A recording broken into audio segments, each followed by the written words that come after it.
Hoy tenemos otro programa de Deambulando por ese recorrido del arte y la cultura de Medellín.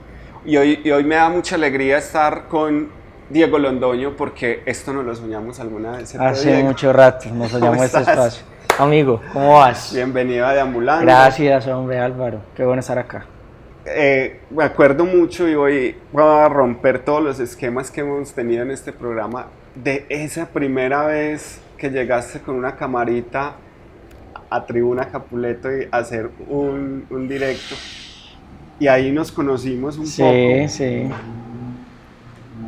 ¿Cómo era ese momento de tu vida? Hay que decir que ese momento y esa transmisión que hicimos fue la primera transmisión de streaming de una obra de teatro en Colombia. Sí, eso hay que es cierto. sí, eso por ya, eso quise empezar por ahí. Eso.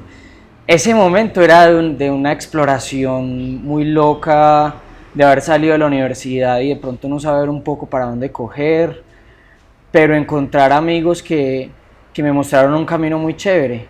Y pues precisamente en ese camino llegué a Deambulantes.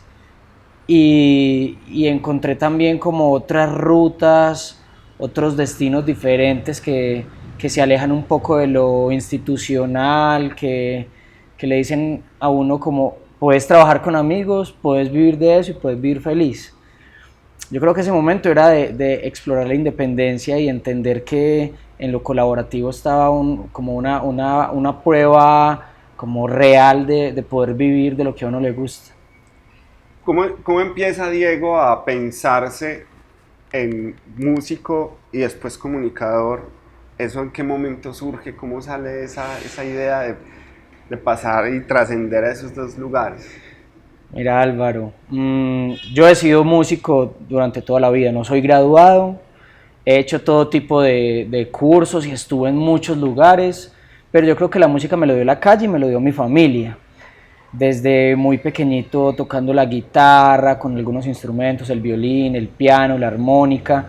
Ahí empezó quizá un poco esa exploración y llegó por mi abuela, porque mi abuela era cantante de tango y mi abuela era la que íbamos a comprar el revuelto y ella me iba cantando que se quede el infinito sin estrellas. Y eso a mí se me quedó muy grabado. Entonces ella, en muchas ocasiones, ella fue la primera que me regaló la guitarra eléctrica. Fuimos al Paseo de la Playa y en uno de esos almacenes me compré una guitarra eléctrica usada y para mí tener una guitarra eléctrica al frente era como, wow, ¿qué es esto tan increíble? Y ahí un poco empezó la exploración con las bandas de punk, acercarme al metal, al rock de Medellín, a empezar a callejear la calle, ir a los conciertos, un poco ese descontrol de la música, del ruido, de la distorsión de la ciudad, que me enseñó mucho y que gran parte de esa escuela es lo que ahora soy. Y pues ahí empecé como unas exploraciones por la academia, desde la ingeniería, pasando por literatura, filología, hasta llegar al periodismo. Y cuando llegué al periodismo me di cuenta que había otra pasión además de la música que está muy ligada y es son las historias y contar historias. Y pues el periodismo me brindó un panorama increíble, los mejores amigos, el amor, la expansión del mundo, ¿cierto? Entender que no solo estamos encerrados entre montañas, sino que hay un universo más allá. Y pues cuando uní la música y el periodismo, eso fue una cosa muy bacana porque encontré esa pasión, ese bombeo de corazón que yo necesitaba todos los días para poder ser feliz. Nunca he trabajado en mi vida, Álvaro, nunca. Siempre he estado jugando y divirtiendo. ¿Cómo va la música ahora? Como músico, ¿no? Porque la música está ahí, siempre. Ahora vamos a mirar todo esto y nos vas a contar un adelanto de un proyecto casi que soñado que estás, pero eso lo dejamos para más adelante. Sí. ¿Cómo va la música? Pues es una pregunta difícil, porque yo he hecho música durante mucho tiempo con bandas de punk, con raperos, con Alejo García que estuvo por acá hace poco, también hice música, después pasé a ser su pregonero, después estuve en una agrupación llamada Orgama, en otras de punk, en unos vagabundos, y llega un momento de la vida en la que uno debe tomar decisiones serias y esas decisiones tienen que ver con enfocarse. El que mucho abarca, poco aprieta. y lastimosamente pues cuando uno tiene tantas cosas a veces no las hace de la mejor manera y pues yo sentía que estaba haciendo muy bien mi labor como periodista hablando de música o escribiendo de música y que a veces me gustaba más ver la música que tocarla. Entonces decidí tomar un paso al costado y ahora pues tengo los instrumentos en mi casa, cada que me tomo un vinito toco la guitarra, canto, en las fincas canto, y si me invitaran por ahí a tocar y a gritar también lo podría hacer, pero definí que desde este lado del escenario creo que puedo aportar más. Aquí tenemos los Yetis, Sí, Medellín en canciones, sí, y que ahorita lo miramos también con ok, un tema. Vamos a hacer un juego. ok. Este fue tu primer libro, ¿cierto? Mira, el primero que escribí fue este, El de Medellín en canciones. pero el primero que salió fue este. Sí, Claro, entonces voy a empezar por este. Yo voy a abrir listo. y voy a leer, Algo. y me vas a contar ese pedazo y esa anécdota de Hágale. de ese momento, porque este Medellín en canciones es básicamente un libro de punk, Sí. de rock de Medellín, súper importante. Alguna vez alguien aquí nos dijo que los poetas en Medellín se habían vuelto a rockeros. Exacto. Y eso es ahí, entonces vamos a ver qué sale. A ver. Y aquí nos salió esto. Los peluqueros. A la guillotina, caos, oh caos, caos, tumba estatuas del libertador, los amotinados afeitan a los héroes, mueran los peluqueros, vivan las melenas, la revolución. ¿Eso es de quién? Resulta que por allá en los años 60 hay un personaje muy importante para la cultura colombiana que es Gonzalo Arango, nadaísta, poeta, escritor, periodista. Y él estaba viviendo en Bogotá y trabajaba en la revista Universidad de Antioquia y en Cromos. Y le llegó a él una noticia diciendo que estaban motilando a los pelados en las calles de Medellín. Los estaban motilando a cuchillo, los policías. Entonces él dijo, yo quiero vivir eso en carne propia. Se vino para Medellín, engrandeció la melena, se la subió, se la peinó hacia arriba y se fue a caminar por Junín. Y él incitaba a los policías que estaban por ahí al lado. Pero el alcalde del momento le dijo a todos los policías, a ese señor no me lo mutila, a ese no lo agarra, que ese viene acá a hacer una investigación antropológica y entonces no lo mutilaron, entonces él quedó con los crespos hechos. Y se fue para una casa llamada Todas Partes, cerca a otra parte. Resulta que allá llegó y allá estaban ensayando los Yetis. Ellos, ¿verdad qué curioso? Sí, y estaban ensayando los Yetis. Y él les dijo, venga, ustedes tienen el cabello largo, ustedes saben qué está pasando con esto. Y ellos le contaron efectivamente lo que sucedía con la juventud de Medellín que estaba siendo reprimida. Y pues él les propuso, vea, yo voy a hacer una letra y ustedes hacen la música. Y esa letra se llamó Llegaron los peluqueros. Y la canción, letra de Gonzalo Arango, música de los Yetis. Y pues fue un manifiesto nadaísta en contra de los peluqueros, donde básicamente los mandaban a la guillotina. Entonces, como esa historia, hay muchas otras, y por eso ese libro es como quizá parte del recuerdo y de la memoria musical del rock, del punk y del metal en Medellín. Este libro es muy importante, además es muy bello porque es realmente la historia de el rock, el punk de Medellín que se le paró a la guerra. Desde de la manera más independiente, se transformaron a ellos mismos en un grito de libertad que muy extrañamente, a diferencia de ser definitivo contra el Estado, era contra a la barbarie de todo lo que se estuviera moviendo en contra de eso.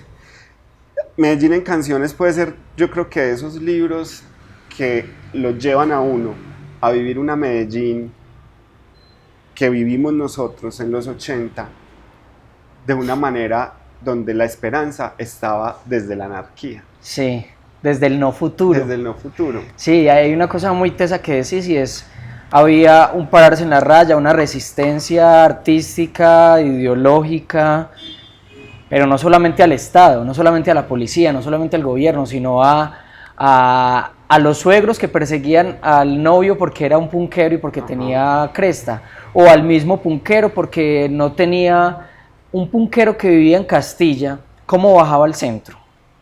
O en bus, o en taxi, o caminando. en su momento, ¿cierto? En taxi no le iban a parar, en bus se montaba y lo bajaban a pata, y se iba caminando y le tiraban piedra.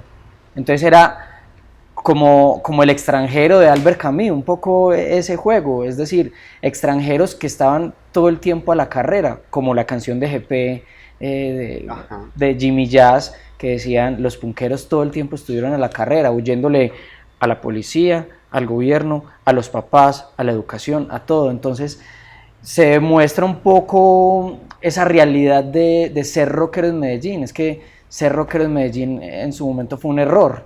El rock en Medellín fue un error, porque todo estaba en contra del rock para hacerse, desde Ancón. Ancón casi que no se puede hacer, porque obviamente la parte institucional y gubernamental estuvo en contra de eso. Sin embargo, mira que todo se hizo y ahí se muestra un poco esa resistencia, esa fuerza, esa rebeldía, esas ganas y esa válvula de escape que se necesitaba para evadir un montón de problemas sociales, económicos, de ese como ganar dinero fácil, del fenómeno del sicariato, del narcotráfico, de las bombas diarias, de Pablo Escobar, de caminar por unas calles que uno sentía una moto y ya uno estaba paranoico. Entonces yo creo que todo eso lo reflejan muy bien los músicos, y lo que decías ahora, la poesía del rock, o como los músicos, y como dice el subtítulo del libro, el rock como cronista de la ciudad. Es que los cronistas nuestros no son Juan de Castellanos, no son, acá no tenemos grandes cronistas, sí tuvimos obviamente, pero los cronistas actuales son los punqueros, los rockeros, los raperos, los que contaban las historias del barrio. En el mismo ejercicio, ahora con los Yetis, a ver, y en este te voy a pedir como, hombre, cuando yo escribí eso, fue por una anécdota que me pasó. Listo. Vamos a hacerlo de una. Hoy cambié toda la estructura del programa, pero es así. Aquí dice, Juancho, que está podrida. Iván, sí, todo el gobierno está retrogradado con la Antioquia. Hay que tumbarlo por estúpido y agropecuario. J. Nicolás. Hay que fusilar a los politiqueros a ver si dejan vivir y progresar el país. Norman. Yo como soy gringo no opino porque me echan como a Marta Traba. Bueno, cuando estaba escribiendo eso, la primera escena es que estaba tomándome una bebida gaseosa en una cafetería frente a otra parte con Juancho López. Juancho López es uno de los héroes musicales de Colombia, que no ha tenido el reconocimiento, que no ha tenido quizá como ese cariño que debería tener como lo tienen otros. El abuelo del rock en Colombia es Juancho López, está vivo y tengo la fortuna de verme con él cada que quiero. Antes de venir a esta entrevista estaba hablando con él porque está en una situación de salud, pero está muy bien. Conversando con él lo que hizo fue describirme un poco. Es muy loco lo que está sucediendo en ese ejercicio, porque ahí hay unas preguntas, a los Yetis le hicieron unas preguntas, y quien les hizo la pregunta fue Gonzalo Arango. Sí. Gonzalo Arango les preguntó sobre el gobierno y sobre todas las cosas, y ellos responden, y respondieron ahí a eso. Entonces es un poco el diálogo de los integrantes de los Yetis sobre la situación actual de Colombia. Yo estaba en una cafetería, Juancho me iba diciendo un poco lo que sucedía en ese momento, 50 años atrás, con su memoria intacta, y luego en mi casa, tratando de imaginarme a unos chicos de los años finalizando los 50, empezando los 60, rebeldes, con todo el fenómeno Beatle en la cabeza, pero en las calles de Medellín y contando su propia realidad. Eso estaba planeado, Álvaro, ¿no? Sí, no, el azar aquí siempre funciona. Vos decidiste irte a contar historias de la música, y de esa música que ha sido muy importante para la ciudad, pero que en el fondo sigue siendo underground, alternativa, que cuenta es la ciudad. ¿En qué momento Diego en la universidad pensó en eso? Dijo, me voy a meter en esto, tengo que hacerlo. Y claro, escribiste primero este libro que... Esa fue mi tesis de grado, sí. Medellín en canciones, porque era lo más cercano a lo que estabas haciendo en música. Sí. Y después dices los Yetis, los rockeros de esta ciudad. Mira, a mí me pasó algo, y es que yo venía con toda la efervescencia juvenil de hacer música, de cantar, de estar en conciertos, de no perderme ni un festival, de ir con una grabadorcita y pararme al lado de un parlante a grabar todo, para después ponerlo en un blog para que todo el mundo lo escuchara. Así empezó un poco el proceso mío como periodista, y es sin esperar nada de dinero, sino ir a sollarme los conciertos, a disfrutar la música y a vivir la verdadera esencia del rock, del punk, del metal en Medellín. Y yo entré a la universidad y me encontré con un periodismo, evidentemente un esquema conceptual súper estricto en la Universidad de Antioquia. Yo le agradezco eternamente a la Universidad de Antioquia porque me formó como el periodista que siempre soñé ser. Pero evidentemente cuando uno llega a una clase de periodismo económico, es una clase de periodismo económico. Una clase de periodismo político, es una clase de periodismo político. Entonces, lo que empecé a hacer allá es a voltear el chip. Y todavía los profesores y los amigos de la universidad se acuerdan de mí, porque había un trabajo de periodismo económico y yo le tenía que meter rock independiente por algún lado. Entonces siempre había una risa, porque recuerdo mucho a Jorge Caraballo, un gran amigo, que en el periodismo siempre hay asignaciones. Entonces, listo, ¿cuál es su asignación? ¿Cuál es su asignación? Entonces él levanta la mano antes que la levantara yo y me dice, rock independiente en Medellín. Y me volteo yo, ¿y cómo así? Ese es mi tema. Entonces yo hablaba de periodismo político, pero le metía rock de Medellín. Yo hablaba de periodismo científico, pero le metía rock de Medellín. Todos los trabajos de mi universidad tuvieron que ver con música. Y ahí fue un poco cuando yo entendí que yo podía vivir de lo que me gustaba, porque si yo no lo hacía no iba a ser feliz. Entonces fue un reto y los profesores entendieron eso desde el primer trabajo hasta la tesis de grado. Y pues vimos que la tesis de grado funcionó porque la publicaron en muchos lugares, en muchas ciudades de Iberoamérica, en España le fue bien. Entonces, como que cuando uno justifica bien la felicidad y que uno quiere hacer las cosas por gusto, creo que todo sale bien. Ahí fue el momento en el que yo ligué música con periodismo y pues hasta ahora he vivido bien de eso, nunca pensé. Bueno, esto tenía que haber pasado hace un buen rato, pero para hablar de lo que sigue, nos toca... ¿Qué es esto, hermano? No estoy manejando. Yo lo traje porque sabía que el carro se había inundado. ¿Qué es esto? Oh, vamos a tomarnos un limoncito con ron. Dale, pues. Qué maravilla. Salud, salud, amigos. Limoncito con ron. Qué maravilla.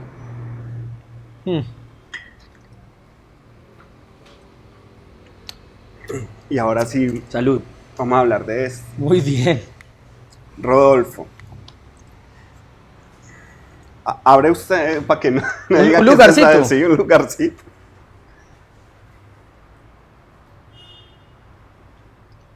Bueno, el capítulo se llama Rodolfo no ha muerto. Voy a leer un pedazo. Todos de una u otra manera con un lugar en esa voz impulsadora de pasiones y alegría desbordada. En pocas palabras no se alcanzaría a definir su grandeza, menos su vida y sus canciones. Y precisamente por eso nace este libro, como un homenaje a uno de los músicos colombianos más importantes en la historia, como un agradecimiento a la música y a la vida de Rodolfo Aicardi, hoy y siempre inmortal. Rodolfo no ha muerto.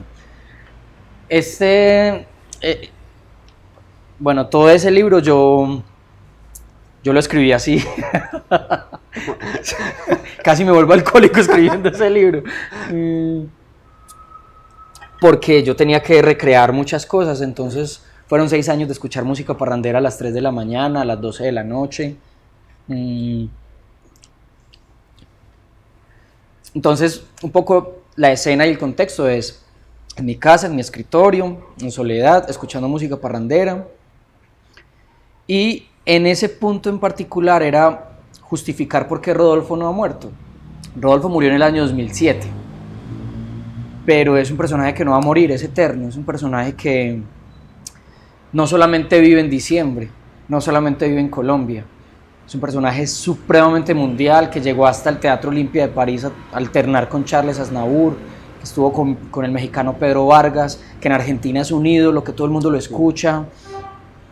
Entonces, la justificación que quería ahí brindar es: Rodolfo es inmortal, él no ha muerto, y menos con este libro. Entonces, lo que pretendía el libro era inmortalizar una voz generadora de pasiones, una voz que es como un ferrocarril a todo vapor, una voz que cuenta nuestras realidades, que nos hace bailar en medio de la tristeza, una voz que es identificable para nosotros y una voz que es mi descripción como colombiano. Cuando yo pienso en describirme como colombiano, pienso en Rodolfo Aicardi.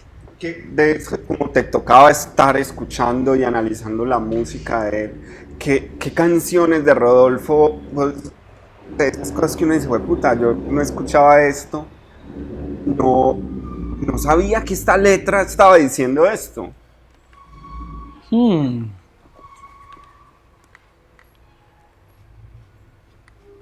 Muy bien, hombre. A ver, pienso. Bueno, hay que aclarar varias cosas. Rodolfo es compositor, fue compositor, pero más que compositor fue intérprete, ¿cierto? Pero muchas de las canciones de Rodolfo tenían que ver con entender la parranda colombiana y con poner a bailar y a festejar a la gente, aún sabiendo las desgracias que como colombianos hemos vivido históricamente. Nosotros llevamos más de 60 años en guerra y eso no lo puede esconder ni siquiera la música. Pero él, desde ese mismo sentimiento, por ejemplo, hace canciones como Cariñito, y es cantarle a los amores. Rodolfo fue un enamoradizo total, tuvo muchos amores, entre ellos su esposa Mariela, pero él tenía un poder muy grande, más allá de las letras, que fue lo que me preguntaste.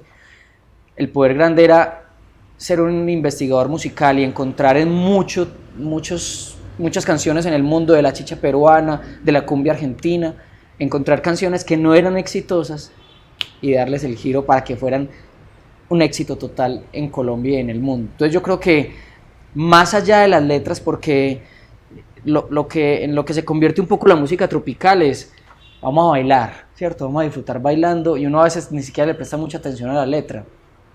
Y es una serie de repeticiones que uno puede cantar fácilmente, que obviamente muchas tienen historia, pero lo que hizo Rodolfo fue transformar una chicha peruana un poco tranquila, un poco más tirada como a lo andino, y meterle el bajo contoneado, meterle el güiro, meterle unos timbales poderosos y una voz. Sí, una voz impresionante. Increíble, o sea, una voz aguda, una voz que no se cansaba, una voz identificable, las animaciones, el güey, hasta las 6 de la mañana, todo ese tipo de cosas hicieron de Rodolfo un tipo, es un genio, o sea, porque él agarraba una canción y empezaba. Pero entonces, para responderte la pregunta rápidamente, hay una canción que él interpretó que se llama ¿Qué quiere esa música esta noche? Y esa canción fue la primera canción que él grabó, siendo un peladito en Medellín, recién llegado de Magangué, y la cantó porque en ese momento era con el Sexteto Miramar. El vocalista del Sexteto Miramar, ellos grababan en la noche y esa era la canción relleno. Estaban grabando un disco en toda la noche y la canción relleno, la última del lado B, a él ya no le daba la voz y dijo, no puedo más, muchachos, mañana grabamos. Y desde Discos Fuentes dijeron, no, es que esto ya está reservado, hay que terminarlo. Y Rodolfo, el peladito que cargaba cables y organizaba todo, pues dijo, yo puedo cantar esa canción. Y la cantó, y esa historia es maravillosa, es porque es como la historia del rockstar o la historia de película, como Bohemian Rhapsody. Sí. Un poco todo lo que sucede ahí. Estaban buscando vocalistas, llega él y llegan al exterior sí, y él llega a cantarles y pues se dan cuenta que es un gran cantante. Lo mismo pasó con Rodolfo. Esas historias parecen como sacadas de la ficción, pero fueron realidad. Ahora no suceden tanto. A Rodolfo le pasó con esa canción.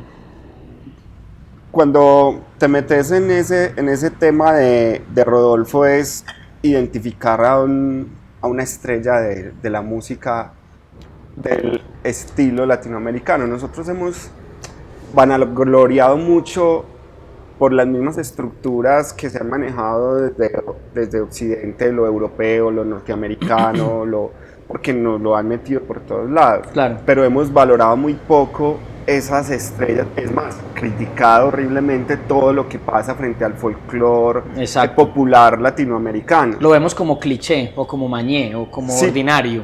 Como que eso no es para mí y la intelectualidad está en otro lado. Exacto. Vos decidiste hablar de Medellín y de eso. Sí. ¿Qué ha sido esa aventura y cómo has asumido el mundo del rock? Que vos un día digas, hombre, yo voy a hablar de rock. ¿Qué te pasó con tus amigos en un principio? Bueno, en todo ese camino del rock and roll y de todas esas cosas, yo me he encontrado muchas cosas. Desde ser un propio ser radical, que yo solo escuchaba punk, y había un punk que para mí el punk rock no era, o el neopunk no, hasta llegar a los medios de comunicación y entender un poco que, como dice un músico de Medellín, Crudo Means Row, dice, todos tienen que comer, todos tenemos que vivir, todos tenemos el derecho de hacer cosas, y como tenemos el derecho de hacer cosas, tenemos el derecho también y el deber de respetar al otro. Entonces, desde esa lógica, he vivido varias situaciones en mi vida en las que he sido criticado también desde ese mismo radicalismo. Porque claro, el punkero y el rockero que solo hablaba de rock y de los Yetis y de Medellín en canciones, y ahora Rodolfo Aicardi, o entra a un canal de televisión y entrevista a un salsero y no sé qué. Estamos viviendo en el mismo lugar, en el mismo universo, respirando el mismo aire, estamos escuchando música. ¿Qué tipo de música? ¿La buena o la mala? Para mí ya los géneros hace tiempo desaparecieron. Y pues para responderle a muchos otros rockeros, Rodolfo Aicardi me ha dado más punk que el mismo punk. Me ha dado más rock, más calle y más rebeldía que el mismo rock. Y por suerte y por fortuna, muchos rockeros se han dado cuenta de eso y ahora entienden a Rodolfo Aicardi no como un fenómeno ordinario, sino como un fenómeno de la memoria musical colombiana. Por fortuna, una agrupación como Los Alcohólicos ya lo ha mencionado en 2 canciones, le ha hecho sampler de canciones a Rodolfo. Por fortuna, ahora muchos rockeros hacen versiones de Rodolfo. Entonces, qué maravilla que hasta ahora nos estemos dando cuenta, no solamente con ese tipo de manifestaciones, sino en el país, con Chuck It Down, con Messier Periné, con Bomba Estéreo, que lo nuestro es muy valioso. Cuando uno va a otros lugares y ve que hacen versiones de la música colombiana, uno dice, esto es una cosa increíble. O sea, nosotros estamos viviendo el fenómeno que vivió Argentina y Cuba y México hace 30 años. Entonces yo creo que ha sido maravilloso encontrar en estas manifestaciones, hay rebeldía, hay también crítica, hay movimientos contestatarios y hay una enorme belleza en el arte. A eso iba, a hablar un poco. ¿Crees que estamos llegando a una madurez de entendernos como un país con identidad que puede reinventar a su propia música en muchas manifestaciones? ¿Eso lo has percibido Sí, últimamente? desde hace más o menos 6 o 7 años yo he empezado a ver que ahora ya nos están viendo con lupita en el mundo en cuanto a nuestra música, no solamente al movimiento comercial, ahora lo independiente está llegando a lo comercial. Y pues a mí me alegra porque es que no se trata de independiente o comercial, se trata de poder vivir de lo que nos gusta hacer. Entonces yo he entendido eso y creo que ahora hay una búsqueda más allá intelectual, una búsqueda mucho más genuina de nuestra música, de entender de dónde vienen nuestras raíces musicales, de dónde vienen quizá esas historias que nosotros escuchábamos antes pero que no le prestábamos atención porque estábamos más pendientes de Inglaterra, de Estados Unidos, de México y de Argentina. Ahora Colombia es también una potencia y curiosamente ahora muchos de esos territorios nos están mirando a nosotros para replicar lo que hacemos. Entonces yo creo que este es un momento privilegiado para los colombianos hacer música, para vivir de las artes, no solamente en la música, sino que ahora somos referente. Entonces nos están viendo más allá de la violencia de Pablo Escobar y la guerrilla. Por suerte, cuando uno viaja, ya no le dicen, colombiano, Medellín, Pablo Escobar, no dicen colombiano, J Balvin, y a mí me parece una cosa maravillosa. Así no me la pase bailando reggaetón, me gusta lo que hace J Balvin, lo respeto y me parece un duro. Pero esos cambios de esos paradigmas en los que nos tenían en el mundo me parece maravilloso. Ya no es Medellín la de Pablo Escobar o Colombia la de Pablo Escobar, ya es Colombia la de James, ya es Colombia la de Lucho Bermúdez, ya es Colombia la de Maluma o J Balvin o Juanes. Eso me parece maravilloso. Diego, te metiste en una aventura nueva, que es tu sueño además, porque es un artista que has amado y seguido toda la vida y que te ha movido fibras. Antes de contar cuál artista es, contá qué sentís con ese artista cuando escuchas sus canciones, en qué momentos te acompañó, Es increíble porque yo crecí con ese apellido, crecí con esa abundancia de cabello, con el reflejo de sus gafas, con sus ademanes en el escenario, con toda la simbología que tiene dentro de su territorio y dentro de la música en habla hispana. Lo curioso es que crecer con él, entenderlo después de que mi papá me mostrara su música, por ejemplo, y ahora poderle decir amigo y que él me responda amigo en un chat, o poder visitarlo y poder hablar con su familia y poder estar en los lugares en los que estuvo, y es una cosa mágica. Yo siempre, hace poco tuve quizá una crisis laboral y creativa que fue muy fuerte, y en algún momento yo dije, yo tengo que hacer un libro con el desespero de la vida, de los días, de llenar la nevera a punta de letras, de pagar las deudas, de vivir. Porque todo el mundo trabaja en cosas muy diferentes a las que uno trabaja. O sea, nadie piensa que uno en un escritorio puede dar para comer y para estar bien. Y en ese desespero yo dije, tengo que hacer un libro de alguien muy grande que me dé mucho dinero. Y en algún momento Susi me dijo, no tienes que hacer un libro de alguien muy duro que te dé mucho dinero. Tú tienes que hacer un libro de alguien que te dé orgullo y que tú digas, estoy escribiendo el libro de mi vida. Y cuando me dijo eso, Susi, yo dije, uy, sí. Ay, ¿a quién te sueñas? Lo digo, Andrés Calamaro. Y ahí llegó un poco, tuve la oportunidad de conversar y contarle el proyecto, y me dijo, vamos para adelante, vas a los conciertos, te muestro las fuentes, te cuento las historias, todo. Tienes las llaves de mi vida, de todas las puertas de mi vida. Y ahí empezó un poco ese proyecto en el que estoy ahora. Eso es un gran emprendimiento, es decir, y ahí es muy importante entender que ese emprendimiento es un sueño, pero que hay que abrir una puerta, tocar con todo el miedo de que te digan que no desde el principio. Ese momento, ¿cómo fue tomar esa decisión? ¿A quién llamaste? ¿Cómo tocaste? La primera puerta fue él, fue Andrés. Pero una cosa muy vaga, ¿cierto? Es como, listo, dale, tenés estos contactos, 50 contactos, arrancá. Ya hubo otra decisión muy arriesgada, y es, agarre sus ahorritos y arranque para Argentina. Muerto del susto, porque vos no sabes qué te vas a encontrar, con quién vas a hablar, vos sos un desconocido para todo el mundo. Quizás eso también es lo que ha llamado la atención un poco a Andrés, y es como, no tiene que ser alguien que esté viciado por la misma historia argentina o española, es alguien que está en Colombia y que puede llegar con una visión más limpia, más clara de lo que puede ser la historia no solamente de Andrés y de sus amigos, sino de todo el movimiento del rock iberoamericano. Entonces fue llegar a las calles de Buenos Aires a perderme, a sentirme en peligro en muchas ocasiones, a entrar en ascensores que no había entrado nunca, a sentarme a la mesa de muchos amigos que ahora son amigos y que yo nunca en la vida los había visto a los ojos, pero los había escuchado a través de canciones, y de sentir un poco ese susto, pero esa valentía. Yo lo que hice cuando entré como un ritual antes de entrar a ese avión fue cerrar los ojos y hágale para adelante y encuéntrese lo que tenga que encontrar allá, y empiece a gastar plata moviéndose de un lado para otro.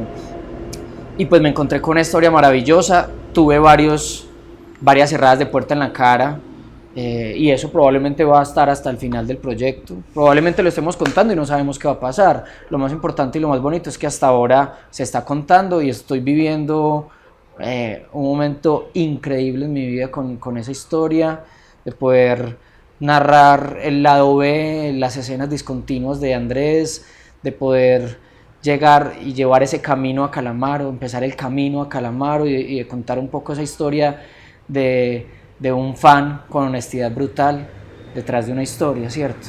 Entonces eso ha sido maravilloso, eso hasta ahora empieza, pero va muy bien, va muy bien. Voy a lanzar algo editorial aquí que no debería. Chupo limón. Es como el fan fatal. Es el eso. fan fatal buscando a su héroe. Eso es. Es un poco como un salmonalista y rock and rollero después de vivir unas etapas antes de conocerlo, después de esperarlo mucho tiempo a que llegara a Colombia, de vivirlo en una plaza de toros, vivir sus canciones, sus conciertos, poder estrechar su mano, después seguirlo, hola Toto, después seguirlo en muchos otros conciertos por ahí, poder sentarme con su hermano, con sus mejores amigos, con los músicos, a contar la leyenda que está detrás de sus anteojos y también entender un poco los momentos de Andrés. No es lo mismo el Andrés de la alta sociedad o de la honestidad brutal, donde había un caos, una distorsión, una juventud para él, y verlo ahora totalmente aplacado, con 58 años, tranquilo, viviendo la vida de una manera muy diferente y sentirlo tan cercano. Eso ha sido una cosa, como fan fatal, ha sido una cosa increíble, y ahora poderlo escribir para mí es delicioso sentarme en un escritorio a contar historias que siempre quise contar. O sea, para mí es como el mejor regalo que me ha dado la vida. Hay que apostarle a Medellín, a seguir creando desde aquí. A mí me han resultado como cosas para irme y a trabajar, a estudiar. Y a mí siempre me ha dado miedo dejar Medellín, porque amo profundamente Medellín. Y por eso he decidido, a través de lo que hago, todo lo que hago. Yo me pongo a hacer un poco el repaso de lo que ha sido mi trabajo como periodista. Yo he contado y he tratado de contar la memoria musical de Medellín. Hay que apostarle a hacer muchas cosas desde Medellín, porque en algún momento van a explotar, y si no explotan no hay problema.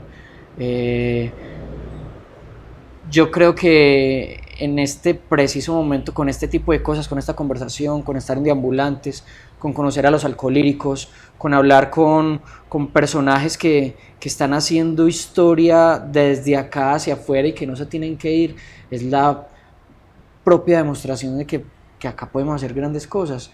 Ahora somos la capital mundial del reggaetón, y a mí no me molesta para nada, porque en el año 1991 éramos la capital mundial de la violencia, era la ciudad que iban a volar. Esto era Chernobyl, esto era la ciudad más violenta del mundo. Ahora tenemos la ciudad de las artes, del tango, la ciudad mundial del reggaetón, porque están los productores más duros, porque los reggaetoneros que están muertos en otro lado vienen acá y reviven. Eso es maravilloso, o sea, a mí me parece increíble. Entonces yo creo que Medellín es una ciudad donde uno, como escritor, como puquero, como metalero, no tiene que inventarse nada, salga a caminar y ya tiene las historias. Esto no es Noruega, en Noruega no pasa nada, viven delicioso, pero allá no pasa nada. Acá tenemos una vida agitada, caótica, hermosa, asustadora, y yo creo que eso se trata de vivir. Si uno viviera como en Noruega, yo sería un noruego muy triste. Un fan feliz. Sería un fan feliz, no un fan fatal. A mí me encanta todo lo que tiene que ver con Medellín, y no lo digo desde el regionalismo, porque entendí, y uno viajando entiende que uno no es lo mejor, pero uno sí empieza a valorar lo que tiene de una manera mucho más especial. Diego, qué buen diálogo.